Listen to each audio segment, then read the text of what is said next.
আপুনি গোটেই হেমচন্দ্ৰ বৰুৱা সম্পৰ্কে বিভিন্ন কথা আছে আপোনালোকে যেনেকৈ মই প্ৰশ্ন কৰিলে আপোনালোকে তাত সুধি থাকে নহয় আপোনালোকক মই এৰি দিলোঁ আপোনালোকে টিভিত টক শ্ব' কৰি দেখুৱাই দিব হেমচন্দ্ৰ বৰুৱাৰ বাপেক অমুক আছিল না মই কৈছোঁ এতিয়া আপোনালোকে যেনেকৈ চলে আমিও তেনেকৈ চলিম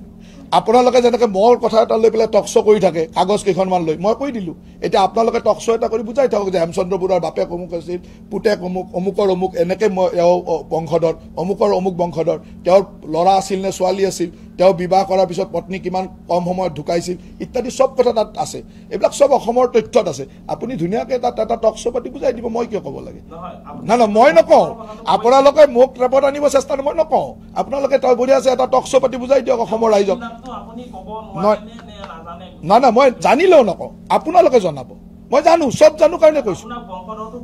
এইটো বংশধৰটো আপোনালোকে এখন আমাৰ যেনেকৈ পুৰখীনামা থাকে মোৰো পৰিয়ালৰ পুৰখীনামা আছে মোৰ দেউতা অমুক মোৰ ককা অমুক মোৰ আজো ককা অমুক মোৰ অমুক ককা অমুক এনেকৈ পুৰখীনামা থাকে সেই পুৰখীনামাখনো তেওঁৰ আছে তেওঁ পুৰখীনামাখন লৈ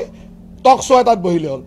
এই সুনীত বোলাজন যে আছে তেওঁক আৰু জয়ন্ত বৰুৱাক একেলগে বহাই দি তেওঁ এটা টক শ্ব' কৰিব যে অমুকৰ পুতেক অমুক অমুকৰ পুতেক অমুক অমুকৰ পুতেক অমুক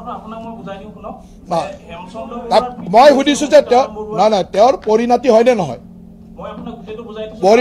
বায়'লজিকেল গ্ৰেড গ্ৰেণ্ডছন হয়নে নহয় উত্তৰটো দিয়ক এটাই প্ৰশ্ন মোৰ প্ৰশ্ন এটাই যে তেওঁৰ বায়'লজিকেল গ্ৰেড গ্ৰেণ্ডছন হয়নে নহয় উত্তৰ দিয়ক আপোনালোকৰ সম্পাদকজনে পত্নী নিৰ্যাতন কৰেনে নাই উত্তৰ দিয়ক আৰু আপোনালোকৰ এই যে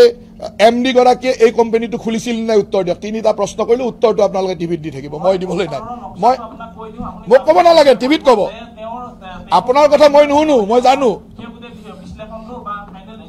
টিভিত দিব টিভিত দিব টিভিত দিব